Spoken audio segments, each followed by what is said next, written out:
Hello, dearest students. So today we're going to solve the specimen paper for English paper 2 for the year 2025. So if you want to solve this paper on your own, you can download the PDF which is available online. You can solve it and then we can discuss together. If not, let's proceed. Okay, I don't think I'll have to brief you all on these aspects because I think you will be familiar with all of this. While we're discussing this question paper, we'll be discussing all the questions from section B, C, and D because it differs from what each student will be choosing. So let's begin. So section A, we have no choice. We'll have to attempt all questions. The first question, where was Caesar put to death? On a street in Rome, on the battleground of Philippi, at the foot of Pompey's statue, or in Brutus's orchard. So we remember that Caesar was put to death inside the capital. So definitely it is going to be at the foot of Pompey's statue. And if you remember, when Antony was giving his speech to the public, he mentions, right, Caesar was lying at the base of Pompey's statue, which all the while ran blood, and great Caesar fell. So if you remember that, you will know that the answer is C. The second question, who asked permission to speak at Caesar's funeral? All of us know this, that it is Mark Antony. We already know the world famous speech of his, which instigated the fickle minded people in the crowd and caused another war. The third question, woe to the hands that shed this costly blood. Over thy wounds now do I prophesy. These lines tell us that Antony is enraged, means angry, sorrowful, sad, anxious is scared, and frustrated. He is over thy wounds. He is doing a prophecy. So now we know that Antony is enraged because if you remember, after this sentence, he says, curse shall light upon the limbs of men.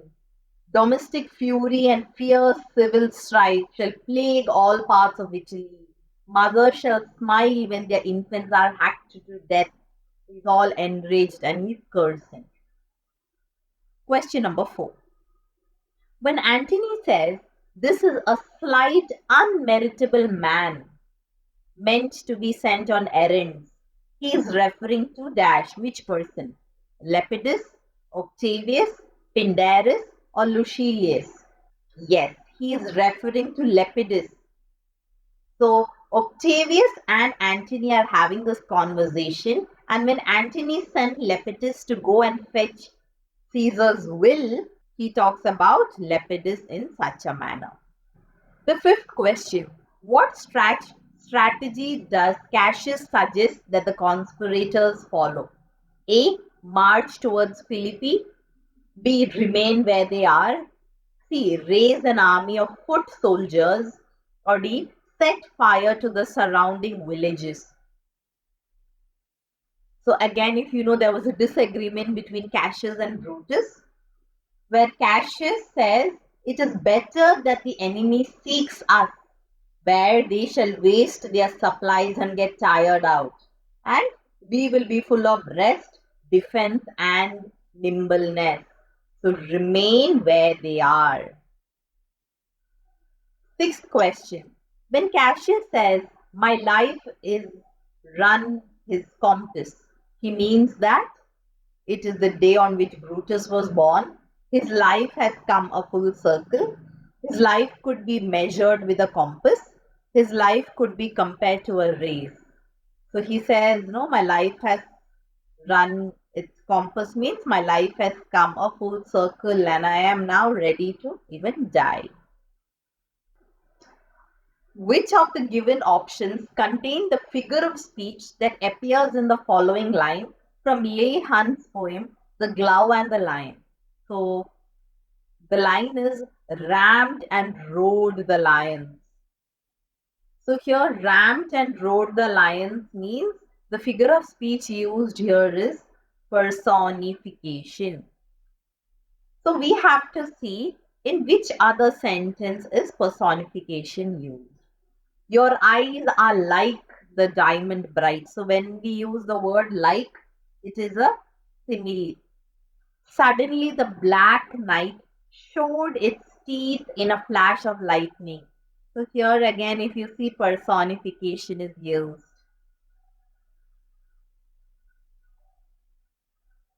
Where a lifeless object is given life and spoken like it is a person. Rich gifts of raiment or grain or gold. So here there's a question mark. So this is a rhetorical question.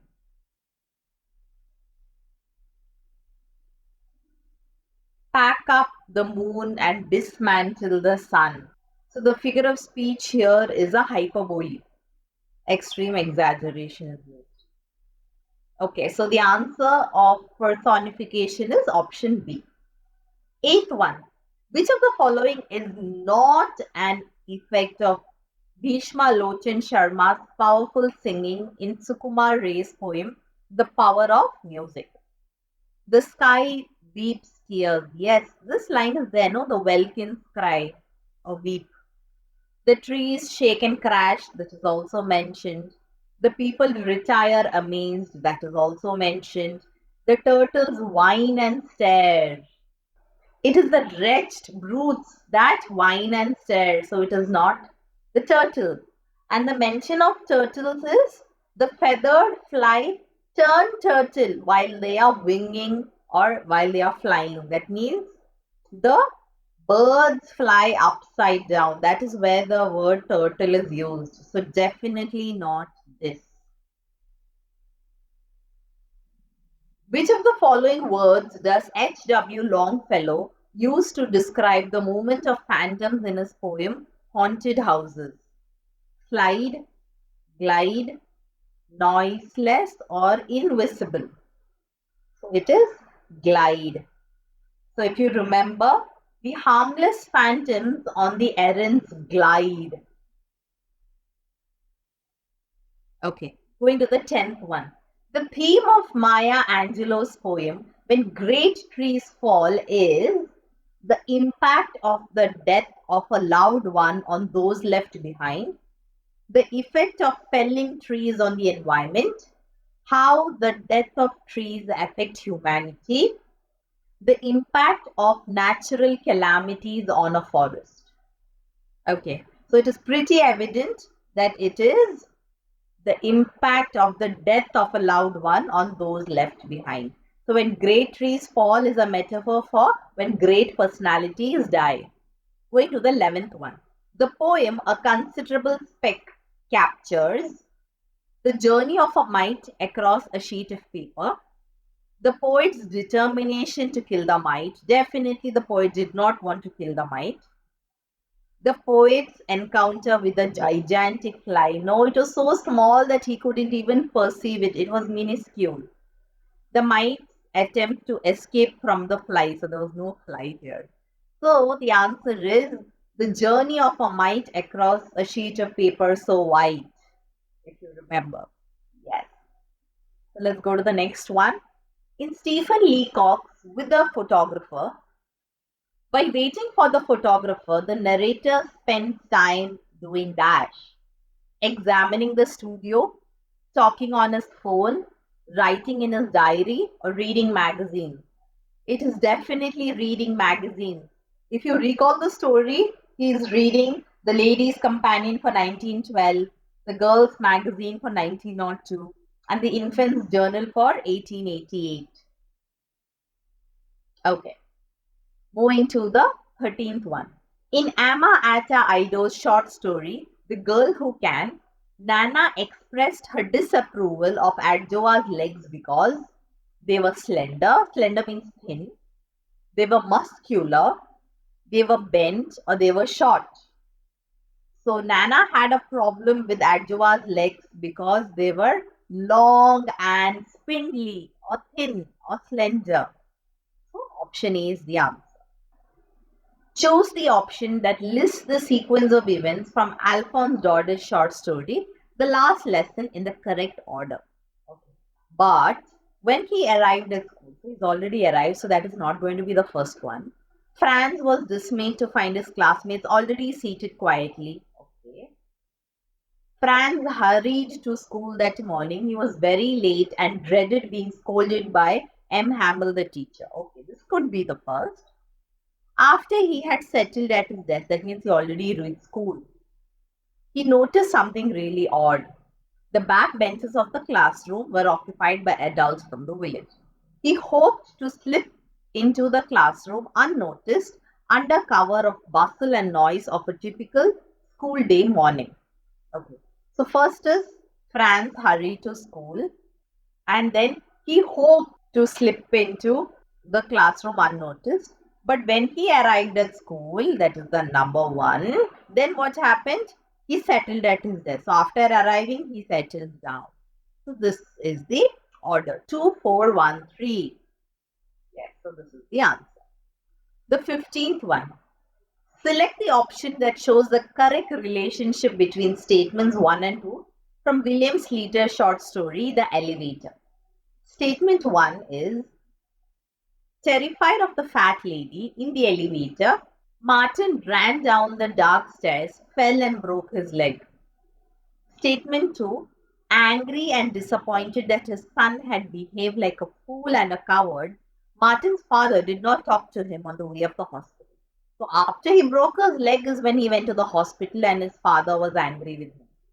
So one is true and second is false. No, this also, the father was angry and disappointed and did not talk to him. So 2 is true and 1 is false. No, both are true. 1 is the cause for 2, or 1 and 2 are independent. They are not independent, they are dependent on each other. So 1 is the cause for 2. Ray Bradbury's story, The Pedestrian, can be best described as a utopian, dystopian, humorous, or a fairy tale. So the answer, it is a dystopian society. Dystopian means an imagined society where there is unfair treatment or a lot of suffering. So we have completed all 16 questions and it was quite easy, isn't it? Okay, now we are moving to section B. Okay, so it's Julius Caesar. Let's see. Caesar says, are we all ready? What is now amiss that Caesar and his Senate must redress? Most high, most mighty, and most puissant Caesar, Metellus Cimber throws before thy seat a humble heart, and he kneels. So if you remember the scene, Caesar has already come to the capital, and Metellus Cimber is requesting Caesar to cancel the banishment of his brother. Okay, now let's go to the question. Where are the speakers? So the speakers are in the capital. What does puissant mean? Puissant means powerful. Explain Metellus Cimber throws before thy seat a humble heart. So Metellus Cimber kneels and with the most humble heart begs to Caesar to listen to his plea. Okay, the second question. At the beginning of the scene, Caesar says, the Ides of March are come. Why do you think Caesar says this? So if you remember, because the soothsayer had warned Caesar about the Ides of March, but Caesar says that nothing has happened to him. That is why Caesar says that. So what does the soothsayer say in response? The soothsayer says, yes, Caesar, but it is not gone yet. What specific duties do the conspirators allot to Trebonius and Casca? So Trebonius is given the duty to take Mark Antony out of the capital so that he will not be close when they stab him or attack him. And Casca is responsible to stab Caesar first. Why does Cassius become nervous when Populus Lena speaks to him as they enter? So as they enter the capital, Populus Lena wishes Cassius that may your enterprise thrive today. So it makes Cassius fearful or afraid that their purpose has been discovered. The fourth one, what does Artemidorus want of Caesar? So Artemidorus wants Caesar to read his petition as it affects him directly, teachers warning Caesar about the conspirators. But how does Caesar respond to his plea? Caesar says, "What concerns me shall be addressed last," and he does not read the petition. Fifth question. Shortly after this exchange, Caesar is stabbed to death by the conspirators. Whom do you sympathize with? Julius Caesar or the conspirators? Give reasons for your choice. Now, this answer is going to vary according to each one of your perspectives. So, you can write your answer and write an explanation.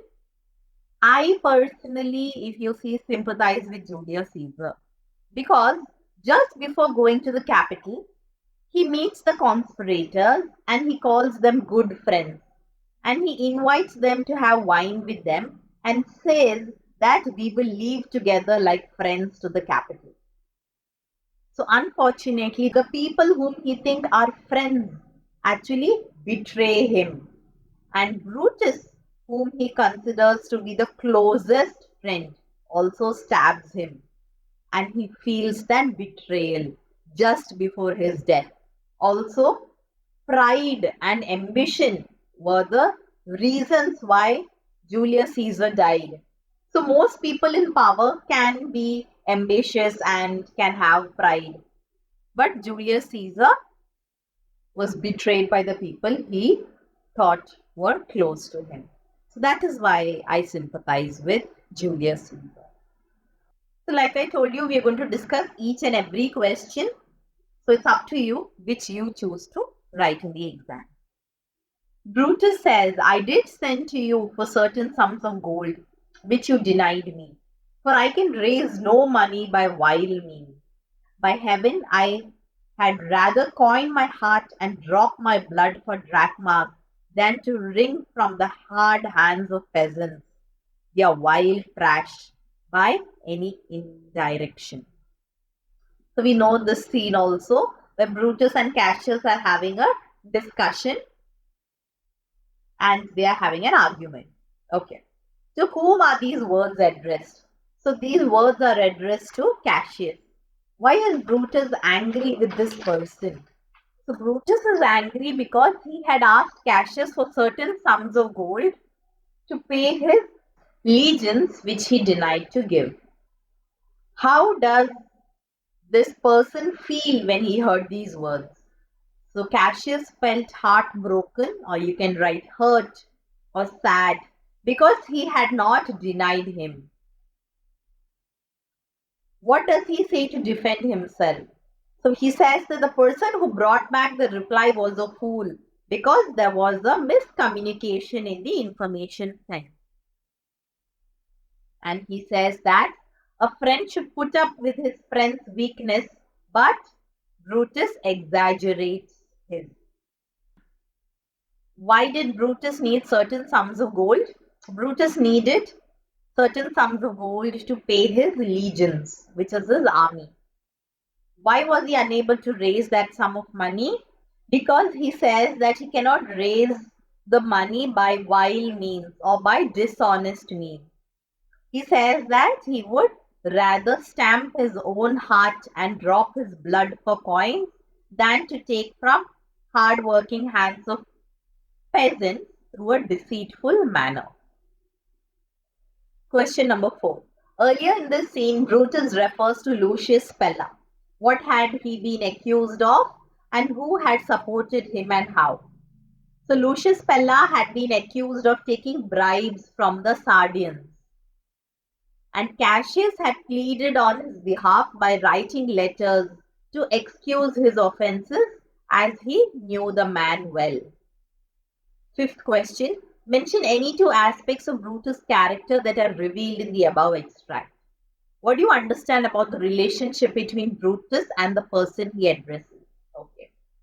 So through the extract, we get to know that Brutus is a man of honor, or he's a self-righteous person who does not resort to wrong means to raise money.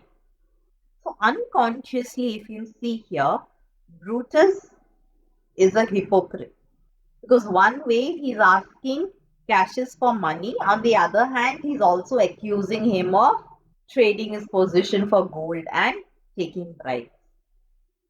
So the relationship between Brutus and Cassius is strained here. Strained means there is a problem because they were very close friends.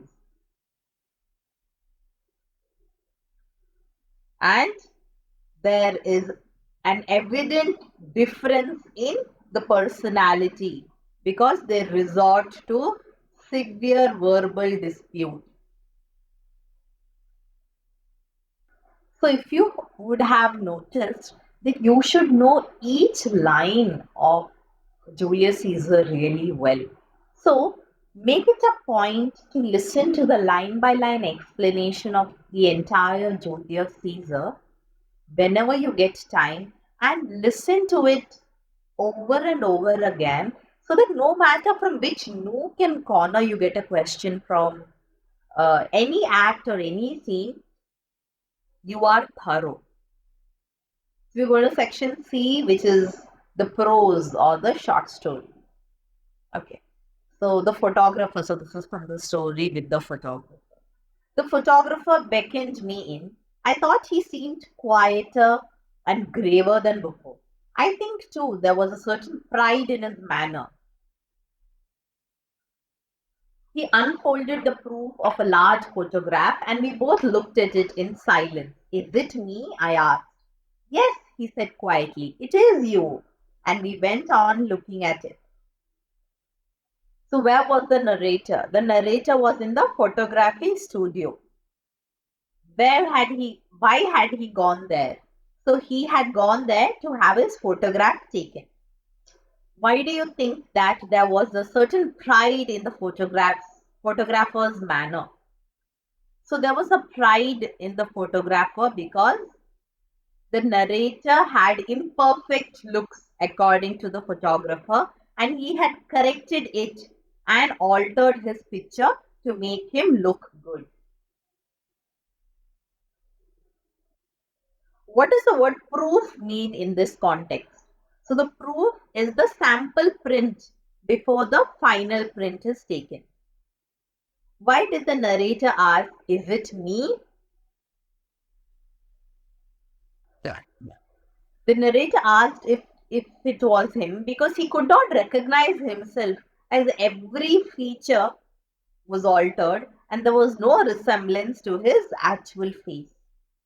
Which of the narrator's facial features had the photographer altered? So this answer you will know only if you have keenly read the story.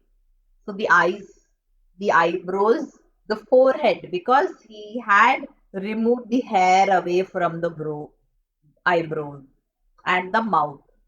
So the answer is eyes, eyebrows, forehead, and mouth. What was the only part of the narrator's face that seemed original in the photograph? And how did the photographer plan to fix it?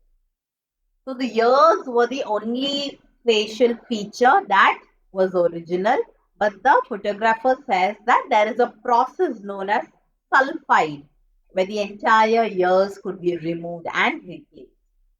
That is how he intended to fix it. Fifth question. At the end of the story, the narrator flies into a rage. What makes him angry? How would you justify the narrator's angry outburst? So, the narrator wanted a picture to depict his face as heaven had given it to him because he wanted it as a keepsake for his friend.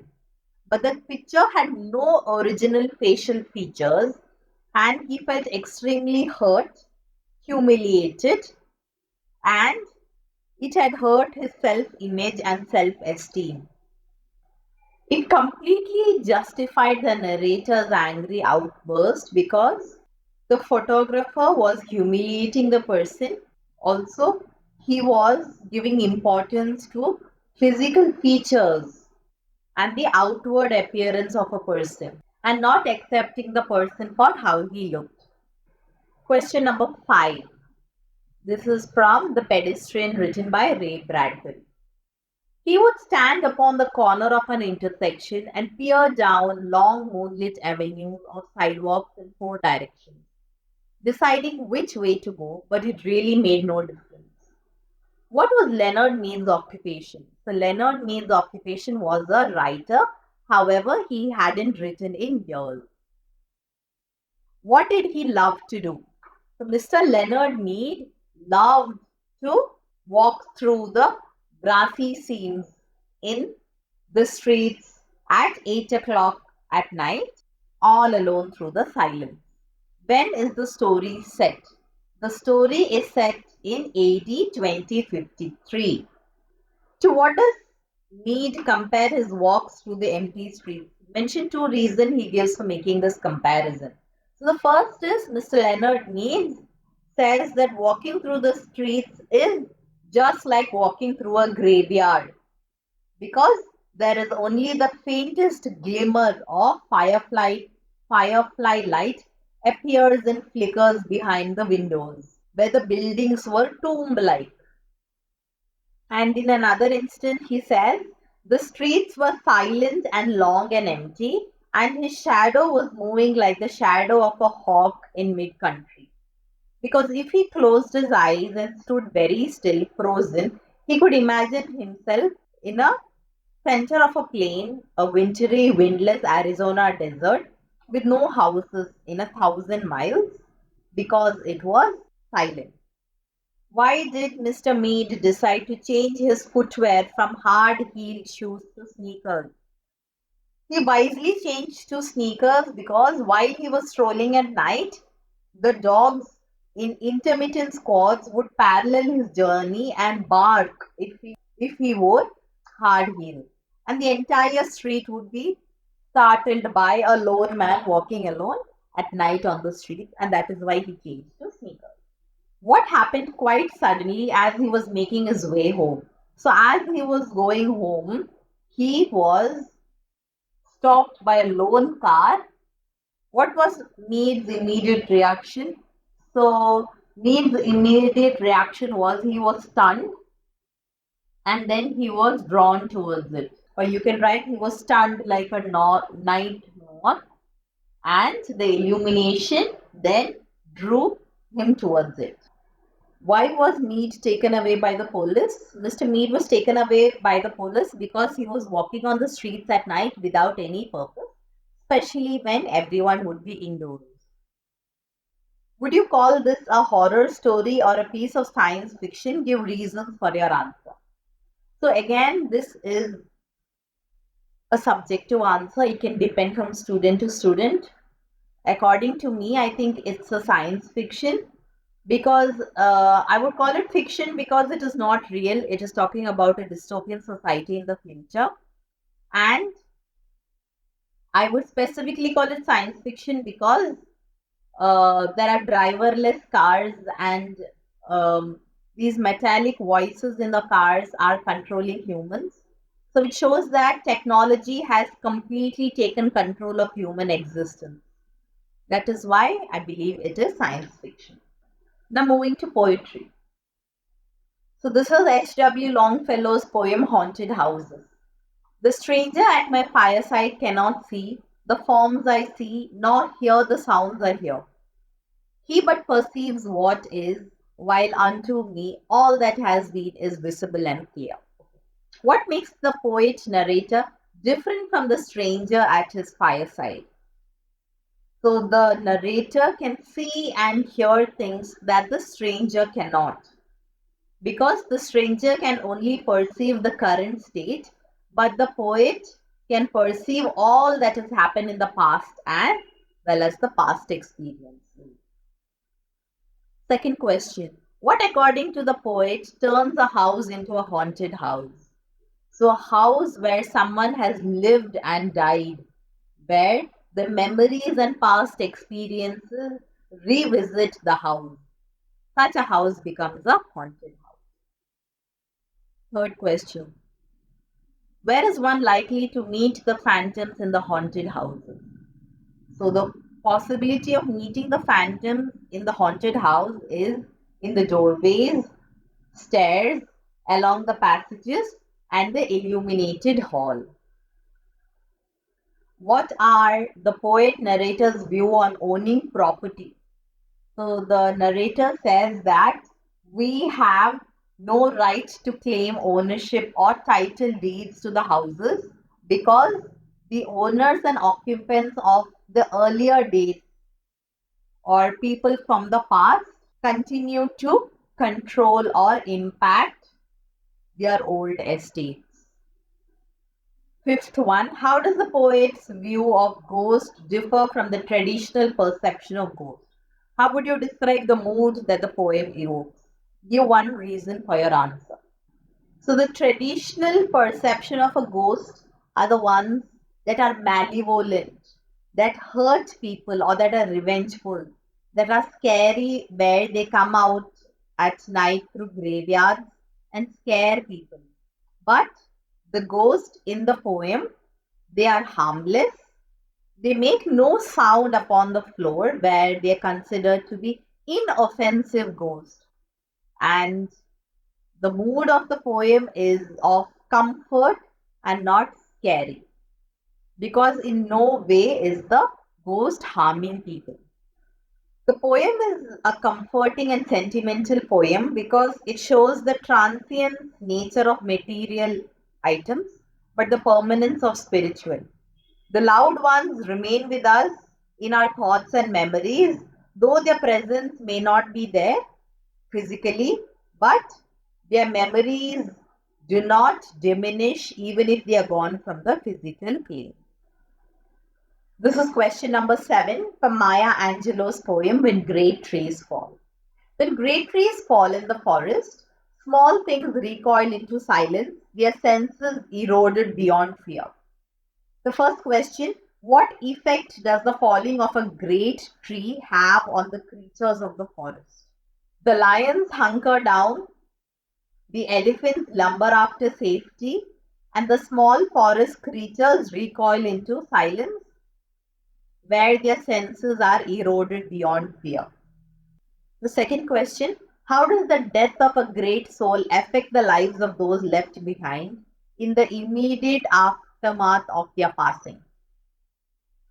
So the air around the people become light, rare and sterile, where they have difficulty in breathing and their eyes see with hurtful clarity and they are agonized with nostalgia where they feel regret or remorse or you can write repentance on words that were unsaid and promises that were not kept.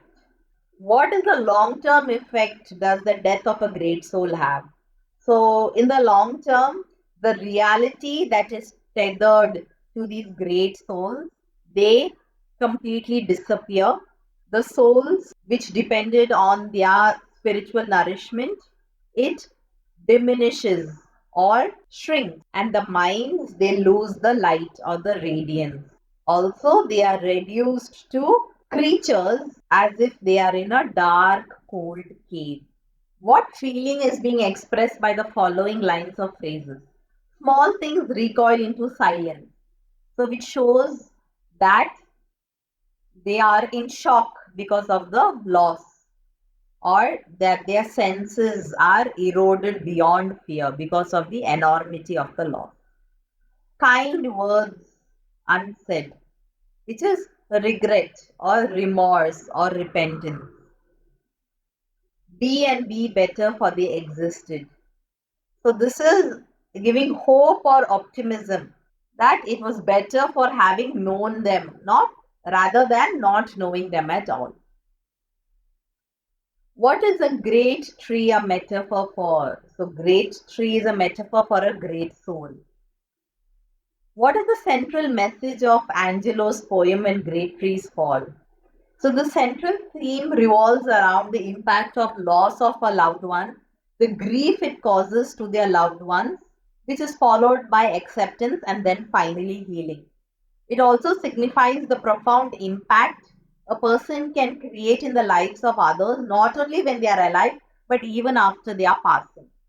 Also, their memories and legacies inspire people to be better individuals and live life fuller. I have mentioned this theme in the video of the line by line explanation of this poem. So you can go and read it there. Oh, yes. So we have completed the entire question paper. So remember, time and tide waits for none. Do not waste any time and practice as much as possible. And I will be there in every step of the way, trying to help in every possible way so that you can score great marks in your exam. Study well. God bless.